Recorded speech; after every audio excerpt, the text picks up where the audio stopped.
সবুজে ঘেরা এক শান্ত গ্রাম।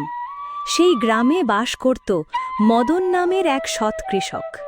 তার সাথী ছিল এক চালাক গরু, নাম ছিল ভোলা।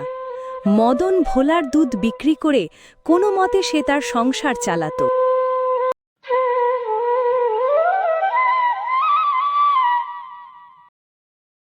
ভোলারে, তুই না থাকলে আমার সংসারই চলত না। তোর দুধ বিক্রি করে আমি কোনো মতেই সংসারটা চালাচ্ছি।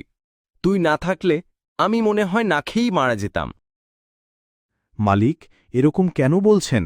আপনি আমাকে কত ভালোবাসেন, আমি কিছুতেই আপনাকে ছেড়ে যাব না। আজ দুধ বিক্রি করে তোর জন্য ভালো ভালো খাবার কিনে আনব, বুঝলি? অনেক দিন হলো তোর জন্য ভালো কিছু খাবার আনি না। আচ্ছা, এখন খেয়ে নে, আমি এখন আসছি।